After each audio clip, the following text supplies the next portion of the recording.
Hello, and welcome to today's webinar titled MoFu, MoFu, MoFu, 3 Ways to Give the Middle of Your Funnel More Love. I'm Brian Anderson, News Editor for Demand Gen Report, and I'll be your moderator for this presentation. Today's webinar will cover tips and strategies to incorporate interactive content, compelling storytelling, and hard-hitting content approaches into the middle of your buyer's journey.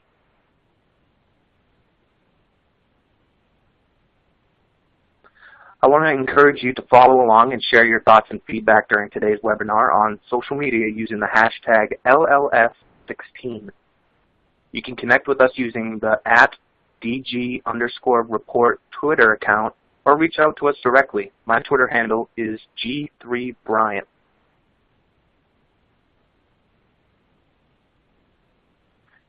This session is a part of our 2-week-long lead lifecycle series, where we've covered a variety of trends, challenges, and strategies to help B2B organizations accelerate their funnel from top to bottom. Previous sessions over the last couple of days covered topics such as effective ABM strategy, email marketing optimization, and tips for combating marketing and sales misalignment. If you missed any of the sessions over the past couple of days and would like to learn more, be sure to check out the on-demand recordings for each session, all of which can be found at the link provided below.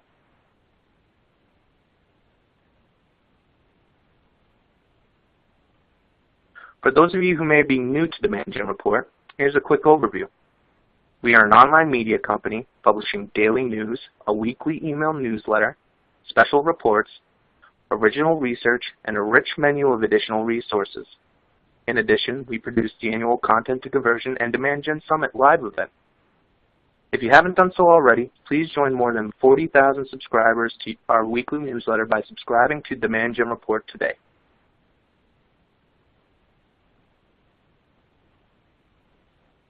For today's presentation, we're using the On24 platform. During the presentation, you can access all the information you need from the platform toolbar.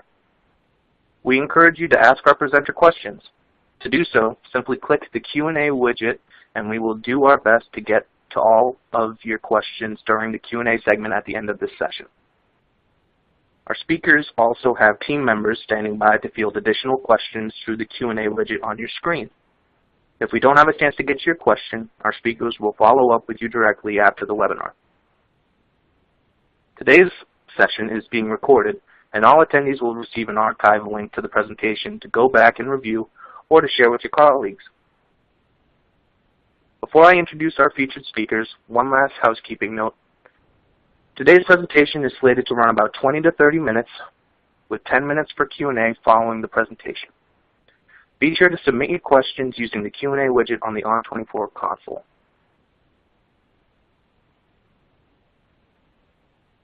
Now I'm pleased to introduce our featured speakers for today's session, Alicia Esposito and Dana Harder. Alicia is a content strategist for Content for Demand.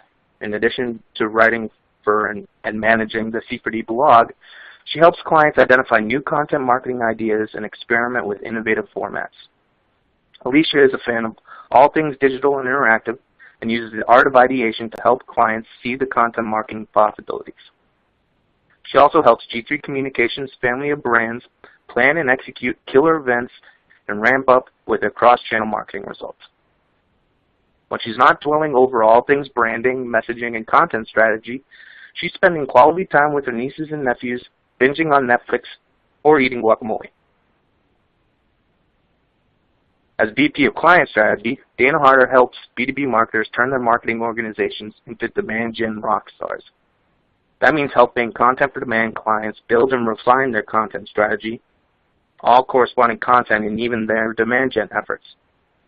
While she's not helping her clients build a consistent and scalable content strategy, she's doing yoga, meditating, dyeing her hair an awesome shade of pink, or cheering her son on at the hockey rink.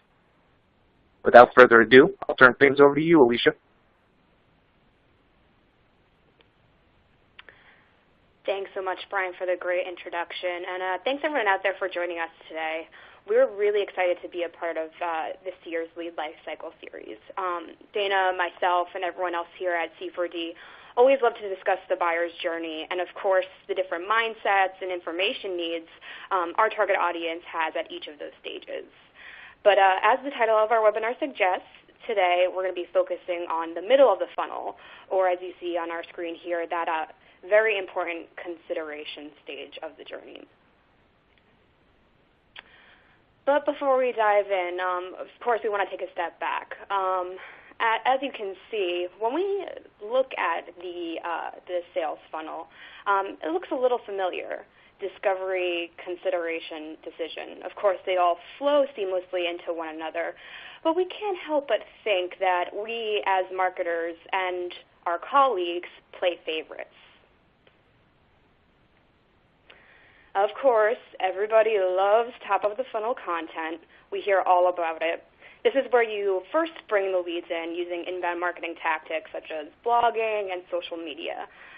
We view top of the funnel as the phase where you can use these really cool new formats, have some fun with your messaging, and be a little bit more edgy so you can really pique potential buyer interest.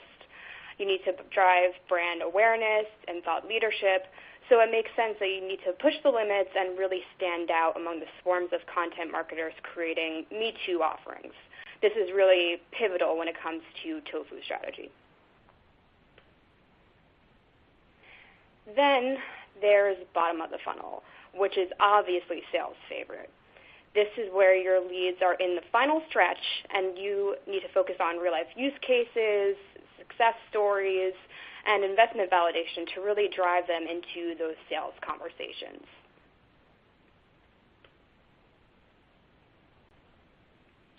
Both of these stages are extremely important, of course, but do you ever find that they get most of the time and investment and extract attention from the middle of the funnel? That there's always a perception that the middle of the funnel is not as important or fun or glamorous as the other stages?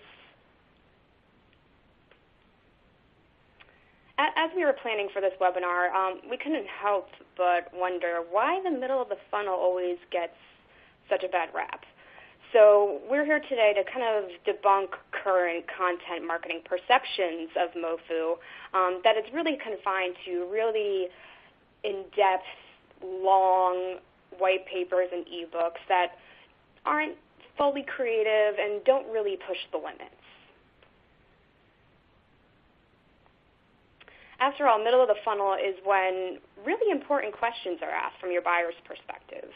They've learned about a new trend or best practice or a potential disruption that's impacting their day-to-day lives or their company's well-being. So now they're asking really complex questions about their organization or even their roles within their organizations and how they can really do their jobs better and succeed in the long term. Your buyers want to learn about the solutions that are available and the necessary features and functionality they really need to succeed.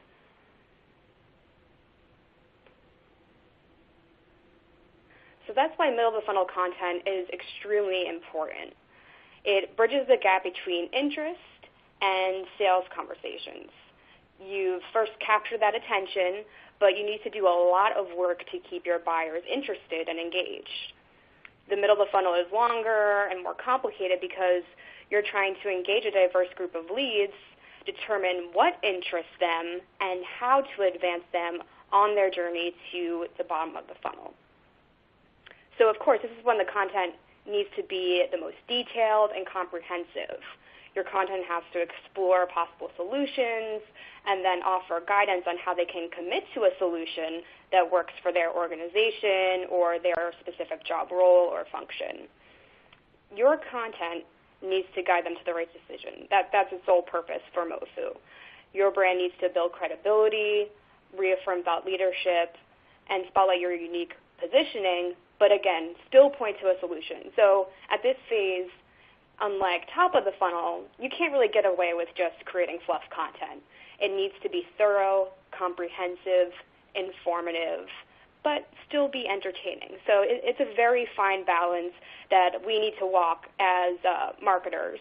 And messaging is a really important piece of creating great middle of the funnel content. So to get into the messaging process and how you can really build compelling content for middle of the funnel, I'm going to turn the presentation over to Dana, who's going to walk through learning more about your target buyers and then, of course, building up that messaging. Thank you so much, Alicia, for that introduction and great start to the webinar. This is a really fun topic for us, and the Brady Bunch team just lent itself so well to this middle of the funnel content. I think, when we work with our clients, it's funny. Often they are telling us that this is the hardest content to create. It's difficult. It's got to be meaty. It's got to be meaningful. As Alicia said, it can't have any fluff. But at the same time, we're not quite talking about product. So it's a really fine line to balance, and it's really hard to often get that right content in there. What we hear is that when the content is right, and when it's got that right balance, it tends to be the highest converting content in the funnel. So we want to spend some time here. One of the things that I want to talk about with middle of the funnel content is, if it's so difficult to create, the question is, well, then how do we create it? And if those of you in the audience who've sat in our webinars before, it comes down to laying the right foundation. And I don't want to dive too deep into that today, but I want to bring us all back to that, because whether it's top of the funnel or middle of the funnel or late stage or late funnel, we have to have the right foundation these days in order for content to be meaningful and impactful. And so what that means is it always starts with our buyer. We know there's content fatigue. We know there's a lot of content out there. And we know the only way to stand out is to create content that was actually meant for our buyer, to personalize in a way that they feel like that content was meant for them. So, personas are important. But even at a high level, let's talk about it in terms of audience development. Let's identify who our audience is. What are their titles? What size company am I dealing with? Is there regional impact? Let's identify who the persona, the buyer is.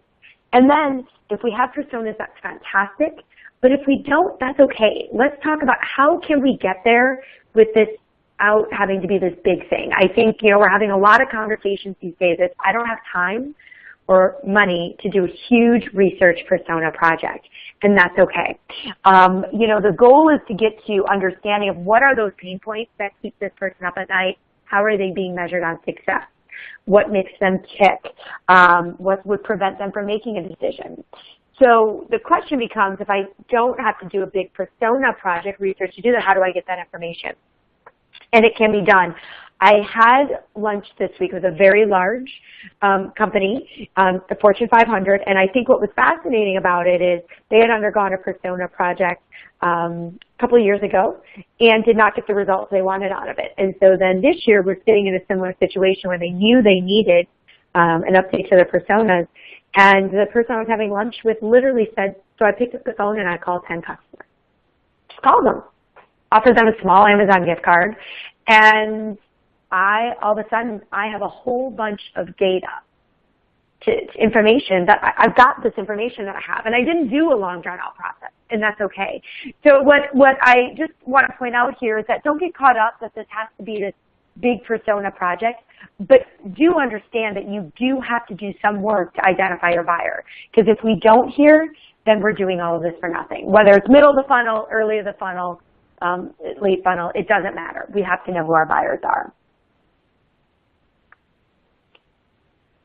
If we can get to our audience's intent, we're doing even that much better, right? So why should I change? Why? These are the questions they are asking. So if we can understand, their answers to these questions, how can they change? Who can help me? What solutions are available?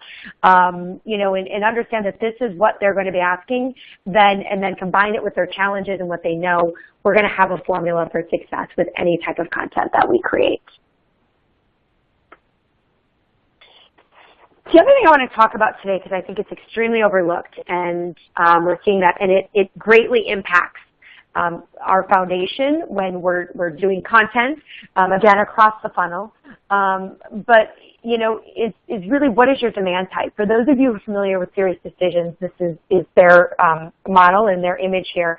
But I think this is really important, is let's make sure we understand where the product or campaign falls on this demand type grid? Is it a new concept? So that means, is it completely new to the marketing place? I like to use marketing automation as an example because we all know it these days. We're all involved with it. We all either have it or know about it or want it. But when they started really early on, when nobody knew what they were, when no one knew Marketo or Eloqua was, and they were coming out, they had to convince people that this new concept was needed, that this idea for this tool that's going to help us deliver content in a timely fashion and do conversions, all of this was even needed. And so that's what new concept revolved around with. Is my product so new that nobody even knows that a solution exists yet? Therefore, I'm going to have to convince them there's even a need for my solution before we even talk about the product. Then in the middle of the road, we have the new paradigm. So what that means is that somebody is already solving the problem in a different way than with your solution. So, here we want to take a look at is they know they have a problem. They're fixing it. Maybe they're using homegrown systems. Maybe they've makeshifted a couple technologies together to do it. But they know that there's got to be a better way. And so then your approach to content is going to be about helping them see that there's a better way, again, before we get to the product. And then in the last one, now we're talking about established market. This is now where marketing automation is now, right? So a lot of times they're probably looking at unseating somebody, or, when we look at ERP systems or whatever the technology is if this is something somebody knows is out there and they're already using, is my conversation about getting them to use my platform over somebody else's. And so this is a slightly different conversation.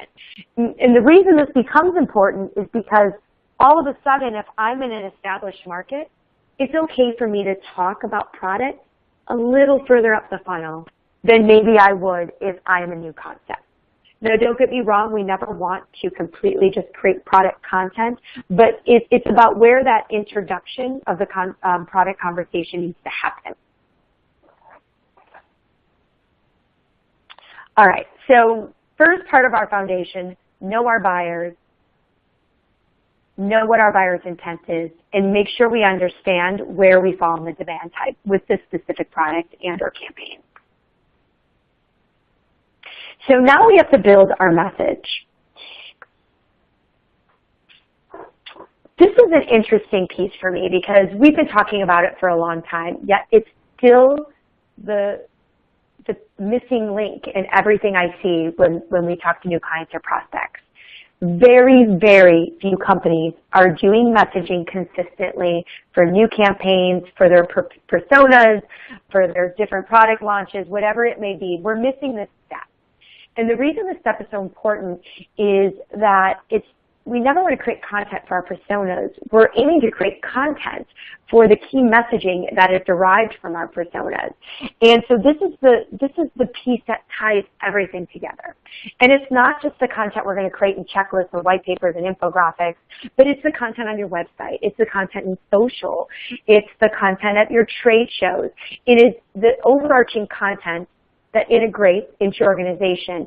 And when we've aligned it to our buyers consistently, it's going to bring the world of difference to attracting the right people into your demand generation campaign. So it's also, though, the most difficult piece of the puzzle, because writing messaging correctly is really hard. It's just an art form to it, and getting it right, and it takes some practice. And it is something I believe every marketer can do, but you need some mind time, you need to sit down and do it, and you need to follow a few simple steps.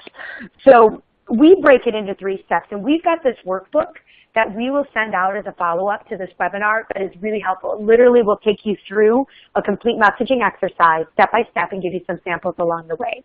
But at a high level, what we're going to do is 3 steps. We're going to identify insights from our buyer personas. Or if we didn't do a full persona, just what do we know about our buyer? Let's take those key insights. Okay. Then we're going to refine those insights into a broad message statement. And I'm going to show you a sample of what that looks like in a minute. And then from there, we're going to apply our messaging to each step of the buyer's journey. The goal of this is to get to a message statement at top of the funnel, our middle of the funnel, late stage, and then I'm going to grab those messages, and that's going to help to get to my content. And we'll talk you through that process. So message do's and don'ts. I think what's really important here is when we look at that, these messaging statements should be first person and in your buyer's shoes.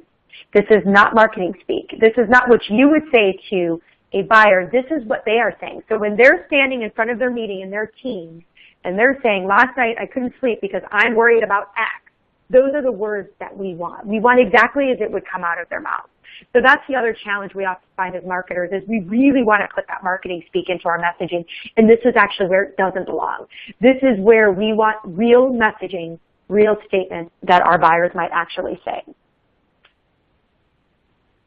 So we'll send this deck out, and this is a great way. It basically tells us what we're trying to do with messaging at each stage of the buyer's journey. I'm going to focus in MoFu because that's what the focus of this webinar is today. But, if you look at this, so if stage 1 is to educate and challenge and stage 2 is to trigger, at stage 3, the middle of the funnel where we start in stage 4, we're trying to give the benefits of a solution and we're trying to differentiate. So what does that really mean? It means we're trying to present a range of practical options to solve a business problem. We're trying to show the buyer how to identify a preferred solution from these options. If you notice, we are not product specific here. We are talking about a solution in general. And then at the differentiate, we're going to align our organization solutions with the buyer's preferred solution. And we're going to empower the buyer with information and resources to make an informed commitment to your solution. So I know the lines here get blurred between stages, right? I mean, we're going to see some of this slipping into one another in the top of the funnel where I'm trying to educate and challenge and do some trigger. I might see content kind of ride the line between the funnel stages. But what I will say is, in general, if you're making sure that when I do my content for middle of the funnel, I'm trying to do those two things, I'm going to see a world of difference in how I'm converting leads. Okay. So what does this look like in the messaging world? This is a sample of a slightly generic message map for a CEO owner in the IT space. Okay, so as you can see in the upper left corner, there's what we call a primary or message keystone statement. So this talks about, I want to uncover and maximize the value of our business data. And it goes on to explain more about what that means. This is in his shoes, this is what he says. And then what we've done is we've brought it through those 6 stages of the buyer's journey. And what I really want you guys to focus on is I pulled out those 2 middle of the funnel. So what does that mean when I get to the middle of the funnel? How can we plan and implement an appropriate analytic upgrade initiative? Which capabilities make sense for our business needs? And how do we assess competing options? So that means all of the content I create in the middle of the funnel has to do that. That's what we want to do. So now we have this great message statement. And what you see is if you read this statement and then go back on your own and read what that informed statement is, you're going to see a huge difference. And you're going to all of a sudden see why middle of the content, why MoFu content becomes more difficult to create. Because the level that we've taken this keystone message here, all of a sudden it becomes real, and they're asking for answers. And so now we've got to provide answers. And so with that, I'm going to send this over to Alicia, who's going to talk about how we get to the content and how do we get them the answers and basically deliver what this messaging is asking for. Thanks so much, Dana. So Dana provided a really great foundation for how to build messaging and, of course, the extremely important role that messaging plays as you start to create your content, especially for this really pivotal stage. So once you have this information and this insight, from your buyer's perspective, what they're thinking, what they're feeling, what their needs are, then it's time to put these insights into action, start to develop content ideas. And this is where the ideation process comes from. And a lot of people aren't quite sure what ideation means exactly, and it's really just a variety of high-level content topics or even detailed ideas based on those buyer insights, the phase of the buyer's journey, in this case, middle of the funnel, and the messaging within that phase. So all of that information that Dana just provided a really great overview on is coming together, and you're crafting ideas for your content. Now, depending on the size of your company and your content team, the ideation process can vary slightly. We recommend a brainstorming process, so you develop a series of ideas on your own, and maybe another colleague or two develops their own ideas, because this is really the time for you to kind of brainstorm, take all of this information, noodle on it, and then conjure up as many ideas as possible on your own. Perceptions of the messaging, information that your buyers may be looking for at this phase, the key differentiators, as Dana noted, and of course try to come up with as many new angles or approaches for content as possible. So do that on your own, come back together, look at the full inventory, so to speak, of content ideas, and kind of identify a few of your favorites, ones that may have the most potential, and then bring it to your colleagues, especially those in product marketing, in sales, field marketing. Again, that will vary on your company size, and the different players you want involved, and let them share their gut reactions to the content ideas. Have them share feedback on, what their clients are looking for, what they've heard in conversations with prospects. Really make this an open dialogue, because at the end of the day, you want your content to be something that everyone in your team is proud of and everyone wants to share and use in their social posts and relay to prospects via email. You want to make this something that's integral to your brand messaging and your content strategy. So always make sure that you get as much feedback as possible during this process, and make sure that there's buy-in on the ideas that you're going to be focusing on as you create content. And then from there, we recommend selecting your formats. Now, we've seen some people start with formats and then develop ideas from there. From our perspective, we feel like this kind of inhibits the ideation process a little bit. So if you're saying, okay, I want to create a white paper, setting that guideline kind of limits you in terms of how you can address tone or topic. And, say you want to do an infographic, that in and of itself limits the amount of copy that you can include in the piece. So we recommend focusing on the ideas first and then saying, okay, which format can help me tell this story in the best way possible? So that's the core foundation for your format decisions, but there are a few other things you need to take into account. Of course, your content goals, what you're trying to achieve with this particular piece. How you're going to be measuring its success. Do you just want, form downloads and, clicks within the asset, or are you looking for more granular metrics, such as amount of time, spent on each page or number of clicks in a video you embed?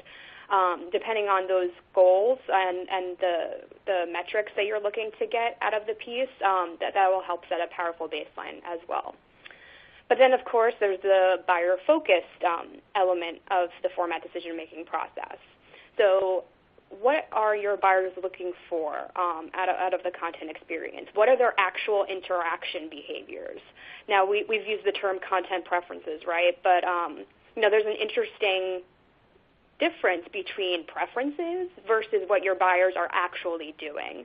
So always try to refer to hard data and metrics around your buyers' behaviors, what they click on, what they share through social. This will give you a better baseline versus, this executive says they really like white papers, so we should do as many white papers as possible. And then with that, you also need to take into consideration device use. Are they primarily using their desktops or laptops, or do they use smartphones and tablets while they're, searching on social and downloading content? Because if you have an executive that always uses his smartphone at night and that's how he discovers new content, you really need to make sure that your content is mobile optimized, or else that's going to create a really disjointed and unpleasant experience for that buyer. But with that, when you take all of these things into consideration, there are so many different content formats available and platforms available that can really help you put a new spin on, the MoFu content formula, so to speak. Like we were saying earlier, it's not just confined to ebooks and white papers anymore. You can do video testimonials, tutorials, playbooks, best practices guides, quick start guides, even custom assessments, quizzes, and ROI calculators. Even surveys, if they're positioned in the right way, can be a great middle of the funnel piece because you're showing hard data but then providing insights on best practices and next steps and imperatives that your buyers need to take into account once they look at this hard data and these trends. So with that, now that you see the broad scope of the possibilities, we thought it would be great to share some real-world examples. And the goal, of course, was to showcase a variety of different businesses that had different target buyers, different content marketing goals, and of course, show off those different types of formats as well.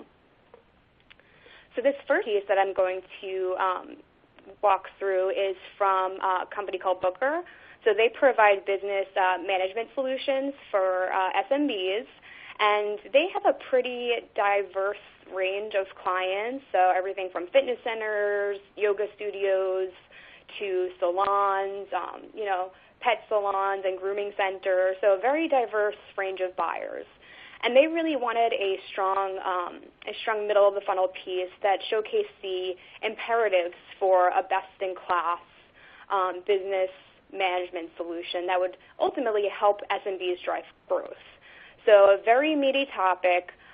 They wanted to showcase, the must-have capabilities and features of a great solution. So inventory management, customer data, and CRM. So a lot of different elements at play. But they also wanted to showcase some real-life use cases as well.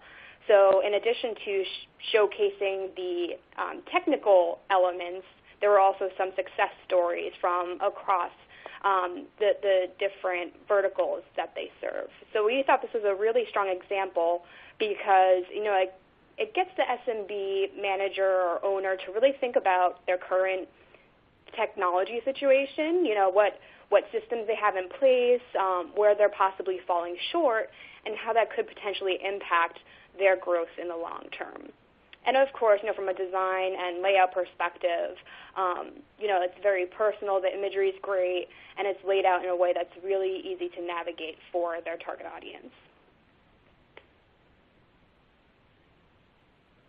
Dana, do you want to go into this next example? Yeah, that's great. Thank you, Alicia. So the next one we're going to talk about is a G-Book for Mimecast, and they actually are an email management cloud email services company. And so the reason we pulled this one up is it's actually what we call a graphic ebook or a G-Book. And for those of you who aren't aware, it's an asset that's usually a cross between an infographic and an ebook. So not quite as visual as an infographic, but not as copy-heavy as an ebook. And the reason we pulled this up is I love that, I think when we think infographics and G-books and visual content, it tends to get stuffed in the top of the funnel, right? Everyone's like, oh, that belongs in the top of the funnel. And so this was a great case where it wasn't, right? We took a really visual piece and we put it in the middle of the funnel. But more important than the asset type is why is it the middle of the funnel content? And this one is one that I thought is right on the line, right? It's that one that's starting to bring us from that top of the funnel to the middle of the funnel, where we start out the piece, with the phases of a whaling assault, which is, they're about security. So we're still trying to set the stage that, there could be a problem and you have to solve it. But then at the end of this, we're really talking about what are the solutions? How do I catch the thieves? It was creative, it was fun, but it also got to the meat of what do you need to do? What are those solutions that I'm going to need to start looking at in order to not have an attack like this happen to me. So it's that great transition piece as we go from top of the funnel into middle of the funnel. And it got really, it's at the end, it's in a way that I can really read this and go, yeah, these are solutions, these are things I can do. I can start to look for something that's going to help me avoid an attack like this. Great. Thanks, Dana. And then this next example that I wanted to share with everyone, this is an example of a best practices guide. So for these types of assets, you really want to focus, of course, on the best practices, on the must-haves, the imperatives for target buyers. So this is from Cisco WebEx, and it's the Modern Marketer's Online Meeting Primer. And it's a great example because it touches on a variety of different types of online meetings, whether it's one-to-one, a collaborative group setting, or a webinar. And we found that it would be beneficial to showcase this example because this is a very established market example. So as you know, there are a lot of different webinar solution providers and options out there. So in a way, this piece showcases the tips and the best practices and the must-haves for modern marketers, but it's a little more focused on the solution because at this point, WebEx is really trying to differentiate and showcase the really unique capabilities and features that they have versus others in the marketplace. But again, not to stray from the core point that at its core, it's still very educational and best practices oriented in nature. So, and along the way, it's very easy to digest, very well organized, and easy to sift through, which makes it a really seamless and turnkey piece for their target buyers who are undoubtedly very, very busy, time-strapped, and they really want to get to the nitty-gritty of what they need to do their jobs better. And this next example is a checklist. Thanks, Alicia. Oh. So this is a checklist that we did for My Web Grocer. And I think, one of my favorite things, this is probably one of those perfect middle of the funnel pieces of content because it not only fits with the benefits, but it also is a differentiator. And it's such an easy format to do, and I think we forget about it. It's kind of that myths and facts thing, and I think if we all look at our products or our solutions or whatever it is, we can easily come up with a set of myths that we're trying to debunk to make a proof case for our solution. And so these can come in so many different flavors, but they're so easy to read. And so easy to scan and go, yes, that's what I believe, and oh, that's really not the case. With this solution, I can do X, or whatever the content may be. So I always encourage people to take a look at your content. You might even have something that can be turned into this, but this is a great technique for a middle of the funnel piece of content.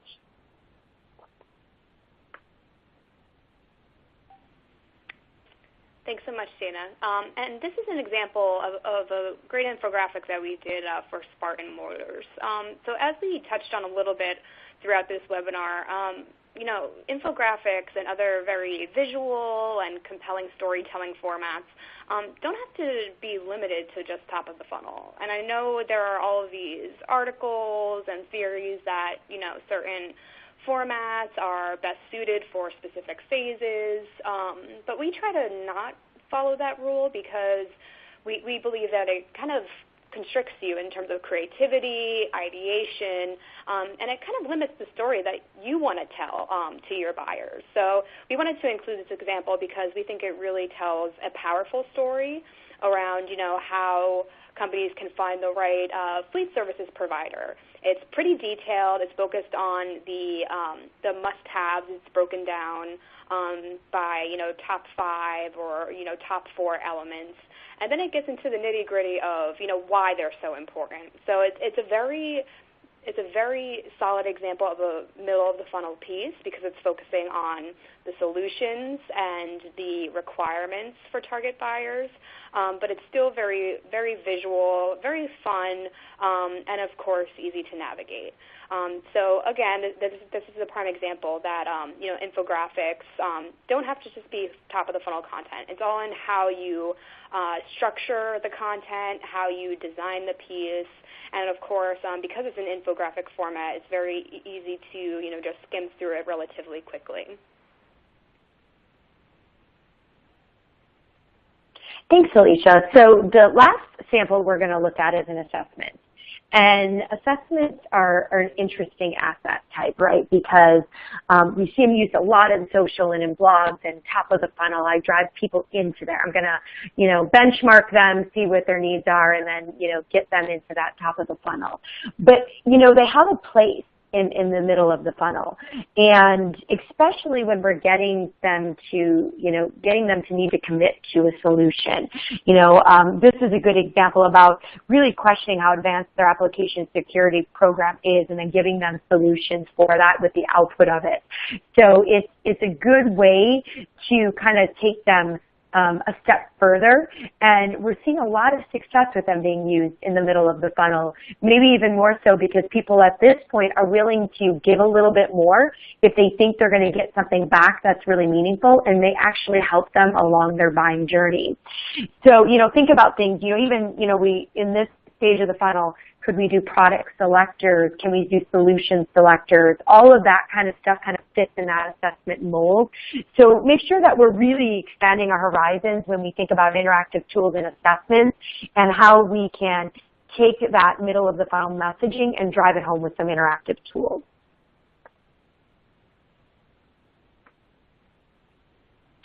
So with that, I think we're kind of at the tips and final takeaways for the webinar. We started today just reminding everyone about laying a strong foundation. Know who your buyers are. It doesn't have to be a formal persona project, but we do have to take the time to identify them and know something about them so that we can make an impact on our content. We looked at messaging and talked a little bit about how to create messaging, and we also took a look at demand type, identifying where do I fall in that spectrum so that I can make sure by the time I get the messaging, I'm really aligning the messaging to the right demand type. We talked about brainstorming new approaches and angles for your content topics. And, last but not least, experiment with new content formats. Don't get stuck in this idea that, top of the funnel content can have all the fun and, late stage content is all about, case studies. And so then I'm in the middle with what do I talk about? The creativity can happen in the middle. It's still needed in the middle. But just remember that in the middle, we are looking for a level of neediness to content that maybe wasn't there in the top. So while we can be creative, we still got to deliver that right messaging and the right content at this stage of the buyer's journey. So we thank you all for your time today. We'll follow up with that messaging workbook we talked about, some of these MoFu samples, so you guys can really dive into them and see what made them great middle of the funnel content. And with that, I'm going to hand it back over to Brian.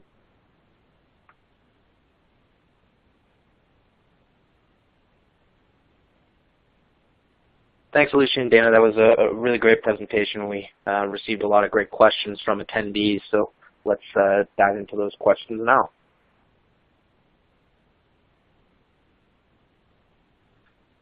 First question we have is from Katie. She says that her team's personas seem a bit rudimentary and outdated. What would you suggest as a good cadence for updating her buyer personas?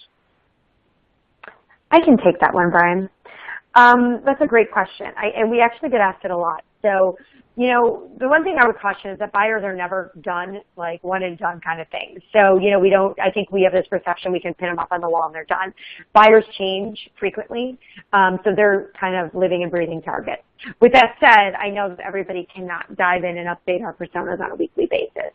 So I think, depending on what level or depth of persona project you've engaged with, a once a year kind of big, just kind of check in with our clients, make sure everything is still accurate, is a good way to kind of to schedule it is, we're going to do once a year, we're going to do an update to them. But the other thing that I often recommend is if you're using forms and dating still a lot, if your salespeople are out in the field and they're talking to clients, is work some of these questions into those conversations. Ask a pain point question on a form and during one campaign and see if you can gather some answers and see, take a look at your personas and go, are those still the pain points we had in this buyer's persona? If you have, salespeople talking that, ask them, hey, when you're just out there, can you just ask this one question? Where are they going to get their content? What kinds of content do they like to write? Just some of that additional stuff throughout the year, I think, helps keep them going. And then if you want to do a more formal kind of update, maybe target it for once a year.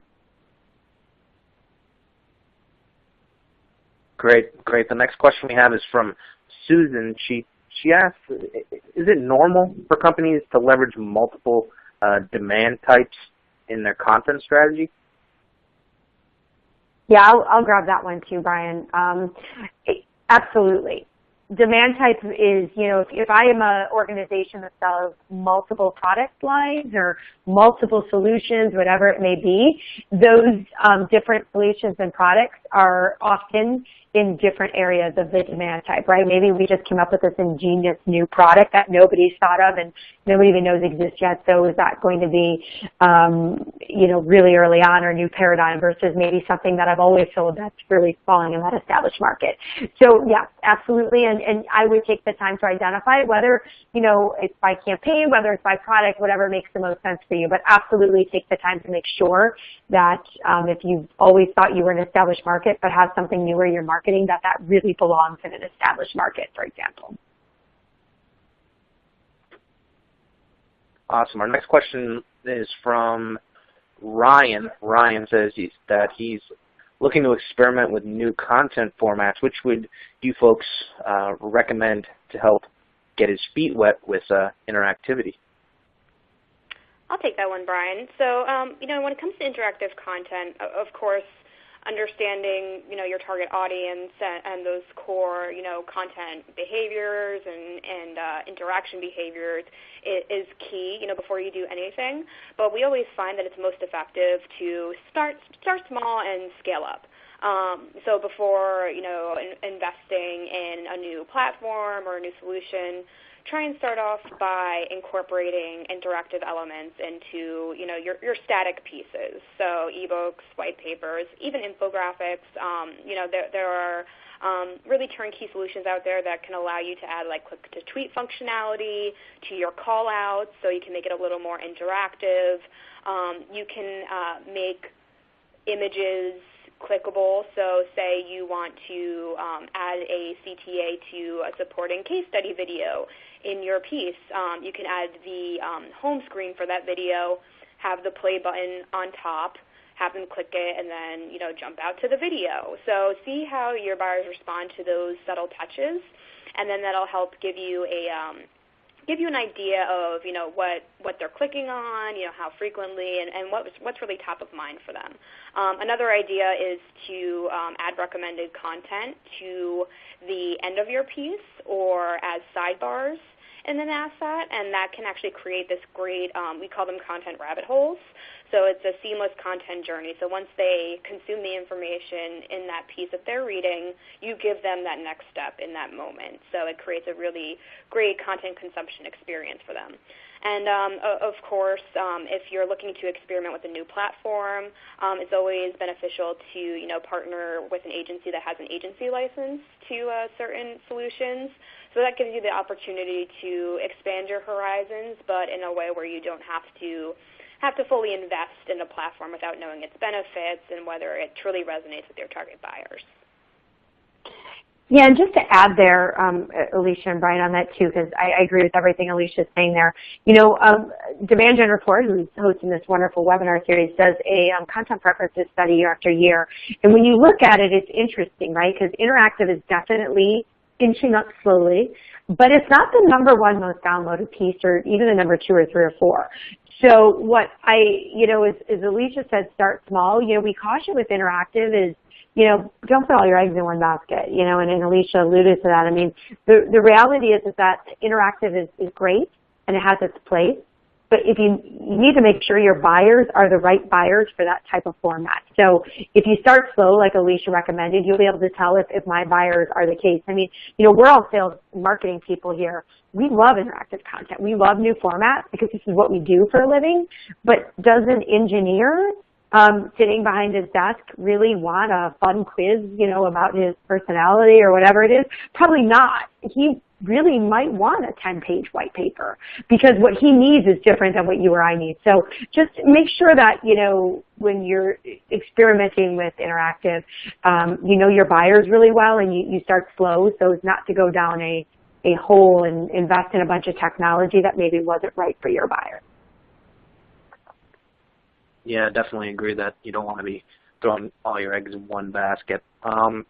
next question is from Michelle. She asks, what challenges should I expect when measuring and testing these different types of content formats? I could take that one as well, Brian. So, of course, when it comes to, testing all these different formats, the worst case scenario is that, the metrics don't really paint a great picture, for the asset or, for the format that you're using. So, of course, before you go into a complete content overhaul and, cause panic within your content department, we encourage everyone to kind of pause and, take a step back and think strategically about, how the content was promoted, through email, what the landing pages look like, if any, how email was used in the overall equation. Because, when we're thinking about, measurement and, determining the success of a content format, there are a lot of different elements at play. So I would say look at the elements that can easily be addressed first. So that includes, refining subject lines, even refining, email messaging to make it more personal versus structured, even playing with call to action buttons, the colors, the CTA actions. So maybe get the ebook is more effective than download now. Test those little things in your email resends. Or, of course, see how you're gating the content. If you're promoting a really interactive piece, maybe it's more effective to have, one or two form fields versus, all of this detailed information. As Dana touched on earlier, Demand Gen Report has a lot of great research around buyer expectations, what they're willing to give their information for, and it spans all of the different content formats. So that can give you a good baseline. But again, it's all about testing and learning through the process. And I would say that that's the key takeaway. Don't be afraid to test, learn, and if you fail fast. Figure out how you can solve that potential problem. And then, of course, when it comes to interactive specifically, there may be a time that Dana alluded to that your buyer may not want a interactive infographic or even a G-book. So figure out how you can repurpose or reuse that information for a format that better suits their needs and their behaviors. Dana, did I hit on everything there? Yeah, I think you did, Alicia. I think that's really good. I think the only thing I would add there is this is actually where interactive content tools are really helpful, is that they also provide you some of this level of measurement that I don't necessarily get with traditional content PDFs. So, if you are lucky enough to have some interactive platforms, if you are experimenting, the one really big benefit I think you see with it is the ability to see how people are interacting with your content, which we just don't get with PDFs. So that's one other area that I think as you do start to experiment with interactive, you're going to start to see some value in it in terms of measurement. Awesome. I believe that is all the time we have for Q&A at this point, but I really want to say thanks again to Alicia and Dana from Content for Demand for sharing such great insights today.